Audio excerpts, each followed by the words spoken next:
Está conosco o secretário do Desenvolvimento Econômico, Turismo e Agricultura, CDTAG, de Lajeado, e presidente do Sinduscom Vale do Taquari, Jairo Valandro. Não está mais como presidente? Não mais. Bom dia. Tudo bem, Jairo? Bom dia. Não, eu eticamente achava que era melhor me afastar da presidência do Sinduscom. E então... E não adianta também, né? A questão era me dedicar totalmente, né, à nova função, né? Que legal, já vamos atualizar aqui os nossos arquivos.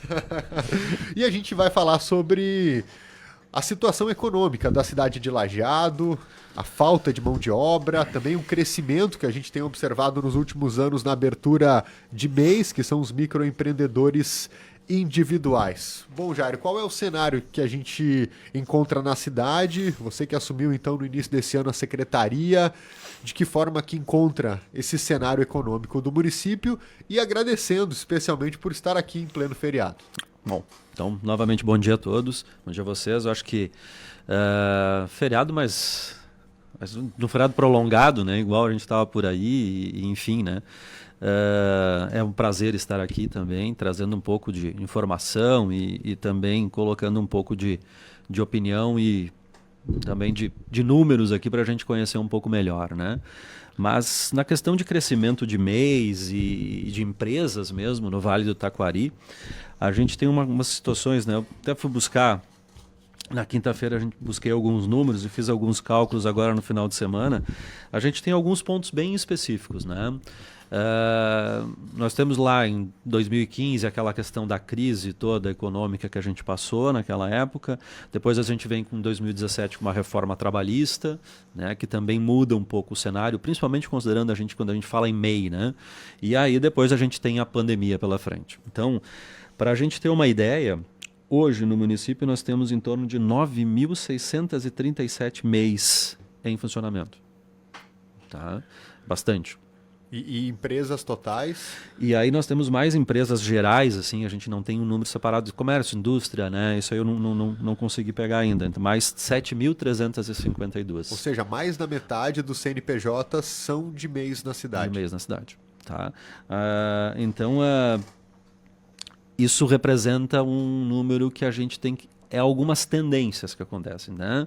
É algo que a gente pode dar uma olhada e dizer o seguinte, agora a gente está em voga com essa discussão da pejotização, que está lá no STF, que mandaram parar todos os processos trabalhistas, que é a outra coisa que vai determinar o futuro, né? Exatamente. Da MEI. Né? Então, as empresas buscam sempre possibilidades com que ela possa contratar de uma forma mais econômica e, obviamente, também às vezes acaba levando uma melhor remuneração a essas pessoas que são contratadas. Então, com a reforma trabalhista, parece que essa MEI entrou numa questão da terceirização, que ela colocou um pouco mais, digamos assim, mais clara, mas ainda tem algumas discussões. A questão da legislação no Brasil, como ela é muito complexa, às vezes ela quer falar muito de algumas coisas, ela acaba também criando confusões, né? Mas isso deixa para a questão dos advogados falarem sobre isso. Mas, então, a gente tem alguns pontos assim, bem interessantes. E uma coisa que a gente achou muito estranho não, diferente e nos chamou a atenção foi a questão do aumento de números este ano. Tá? Nós estamos aqui até metade de abril, tá, né? Nós tivemos já 837 MEIs abertos. Isso é muito grande. Comparado com o ano passado, é 72% a mais. Tá? Só neste período, analisando período por período, 72% a mais. Isso é um crescimento que não vem nos últimos anos acontecendo, porque a gente teve, por exemplo, lá, 2017, então a gente vem para um crescimento de 46% na abertura de MEIs. Só que isso, e aí só empresas gerais 11%, onde a gente vinha de 17%. Né? Claro que 2014, 2015 ali já havia uma queda, né? Em MEIs 20% a menos, em empresas 10% a menos, né? De abertura. Para 2013 para 2014 e 2014 para 2015 na questão das gerais. Claro, uma das coisas que favorece, né, Jairo, é a facilidade da abertura do MEI.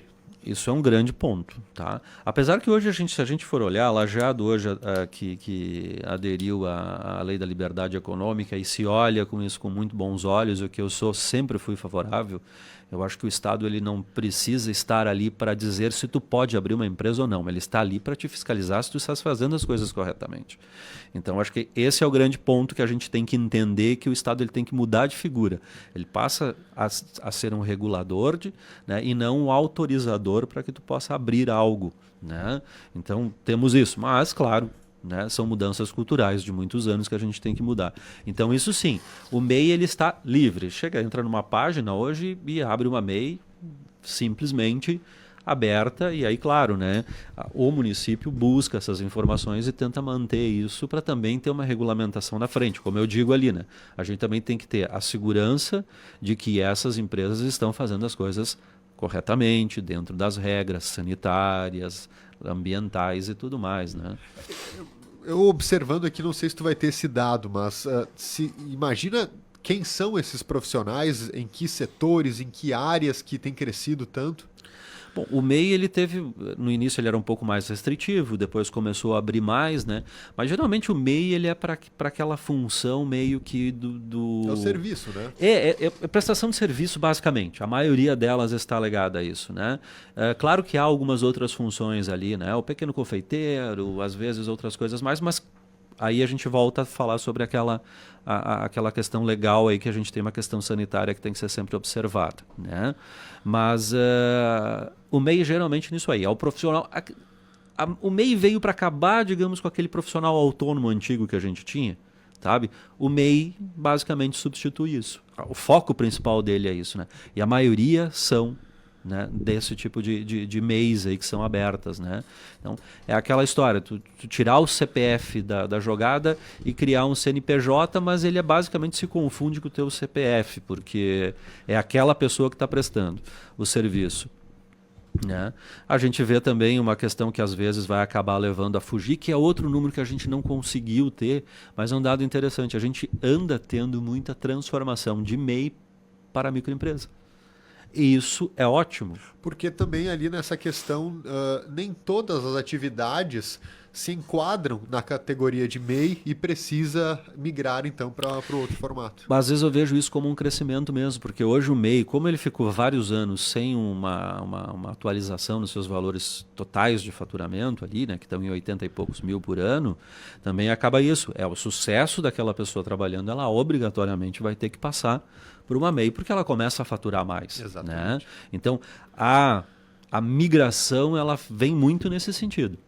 Quando tá. E às vezes a gente ainda não conseguiu ter com a junta comercial esses números, mas vamos conseguir uma hora, porque eles são significativos. Jário, como que esse aumento dos MEIs se relaciona com a falta de mão de obra? Porque existem diferenças importantes em relação à pessoa que tem a carteira assinada, da pessoa que trabalha como MEI, por exemplo, que, por exemplo, ela faz o seu horário, ela não tem a necessidade, se não quiser, por exemplo, de trabalhar aos finais de semana. Tem toda essa questão que o empreendedorismo ele te oferece. Claro, tu tem o lado dessa liberdade maior, mas tu tem o outro de uma insegurança maior, de não ter as garantias, de não ter o salário fixo, enfim. Mas de que forma que isso se relaciona? Porque a gente observa que muitos profissionais estão migrando para essa outra alternativa justamente para buscar justamente essa liberdade, talvez ganhos maiores. Poderia ser um dos motivos dessa escassez de mão de obra qualificada? Eu acho que não. Eu acho que não. Eu acho que a questão da mão de obra ela tem ainda uns detalhes ainda que a gente precisa entender. Eu acho que a MEI ela vem um pouco mais para dar essa liberdade, dar a capacidade também. E às vezes eu digo o seguinte, né? Não é aquela questão de escolher seu horário. Às vezes é trabalhar até mais, porque a gente sabe que quando o empreendedor normalmente é trabalhar mais, né?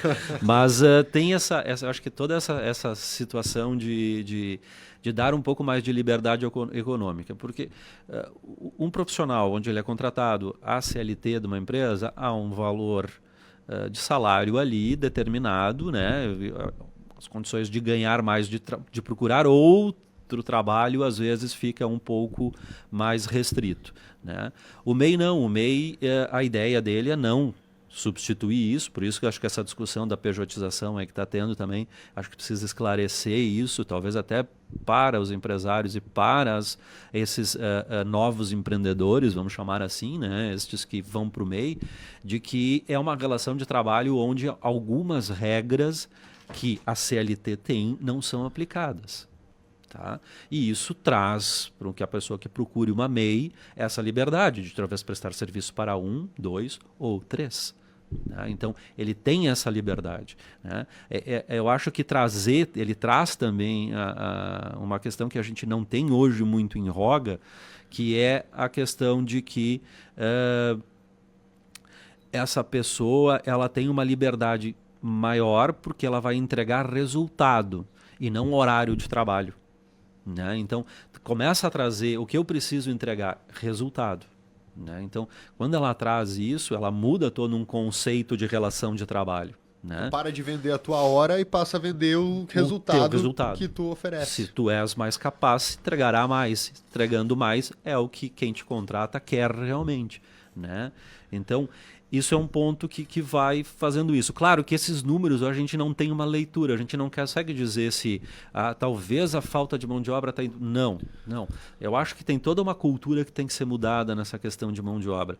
A gente vê hoje com algumas coisas preocupantes, que aí é uma opinião própria minha, que se a gente for olhar para o passado, eu acho que a questão de mão de obra ela passa por outros conceitos, alguns sociais e outros que eu vou dizer aqui que são culpas dos governos que esqueceram de trabalhar uma questão de mão de obra, que quando a gente fala na questão técnica. Né? A gente se lembra que no passado nós tínhamos muitas escolas com ensinos técnicos. O Rio Grande do Sul era um grande exemplo do tal do PPT, preparação para o trabalho, que começava lá ainda no ensino médio, no ensino fundamental. Né? Depois ele ia para um ensino antigo segundo grau, né? Ele ia para um ensino um pouco avançado. Né? Se eu não me engano, acho que até uma criação do Brizola, esse tipo de ensino. E isso foi perdido com o passar do tempo. Né? Outra coisa que eu acho interessante também é os cursos como o Senai também, eles vinham muito forte e de repente eles não cresceram igual como a população cresceu para atender mais. Hoje o trabalho deles é fenomenal. Me parece que hoje está se havendo de novo um trabalho de um foco maior da parte do Senai, né, do SESI, olhando. Né? A gente pode ver o exemplo da instalação da escola do SESI aqui em Lajeado, que é um espetáculo, né? Que aqui é só deixar os parabéns mesmo, né, para eles, que é uma escola pensada em nível técnico. Né? Então, acho que também a questão da mão de obra ela passa por ali. E vamos lá, há um grande vilão, talvez, tá? Mas quanto ele representa, eu não saberia dizer, não existe esse número. A questão do assistencialismo. Né? Sim, ele ocasiona Bolsa Família. Bolsa Família, outros, né, programas que já tiveram ou que já se pensaram em fazer, eles precisam ter, eu acho que, uma mentalidade diferente. O que acontece nesse caso, Jairo, e não é que o Bolsa Família faça com que as pessoas não trabalhem, mas na verdade ele estimula que a pessoa fique na informalidade porque ela não quer perder o benefício. Isso. Então ela recebe o seu valor ali e faz os seus trabalhos, os seus bicos. Nós conversávamos com o diretor da Docile recentemente, o Ricardo Heineck, que citava que se ele colocar uma placa lá, contratamos sem carteira assinada, não tem mais falta de vaga de emprego. Verdade. E aí é esse cenário. Esse é um grande cenário. Então, é uma verdade. Isso acontece. Então, eu acho que tem que ser pensado. Eu acho que a gente tem que começar a pensar, porque não adianta, a gente não vai conseguir fazer um Brasil ou mesmo um Vale do Taquari forte se a gente não tiver mão de obra disponível. Tá? E quando eu digo mão de obra, eu digo desde daquela mão de obra mais técnica até a mais intelectual. Tá? Tudo isso. E também tem todo um outro processo que eu acho que a Fiergs começou um trabalho aí nesse ano e passado já, e parece que está indo para um caminho bem bacana, que é a retenção de talentos que se fala. Porque é outro problema. Né? Nós temos o problema da mão de obra inicial e nós temos a questão da retenção de talentos. Eu não sei se esse movimento todo no futuro ele vai acabar levando para outras questões que talvez economicamente a gente pode pensar e olhar, digamos, de forma que sim, a gente vai começar a ver a mão de obra como talvez nos países que a gente chama de primeiro mundo, onde que o custo da mão de obra dentro de um produto ou dentro de um serviço prestado, ele é muito mais elevado. Então, tu vai encontrar produtos, às vezes, num restaurante, onde que tu paga um valor muito elevado, uma Coca-Cola. Vamos usar o exemplo da Coca-Cola. Tu vai pagar $5 num restaurante uma Coca-Cola, mas no mercado tu paga 50 centavos. Por que isso? Porque existe uma pessoa te servindo, existe alguém que preparou um produto todo para te entregar. Então, talvez isso venha a acontecer no futuro. Talvez é um caminho inevitável nesse sentido. A gente falava muito na construção civil.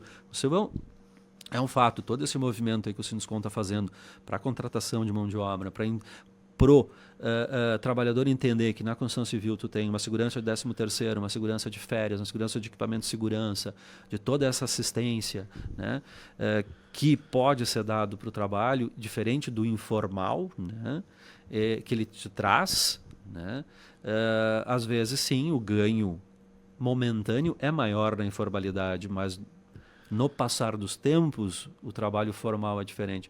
Então a gente passe talvez aí por um movimento que venha a mudar isso aí e dar alguma cara um pouco diferente, né? Bom, Jairo, para a gente encaminhar o encerramento e falar também um pouquinho de números, né?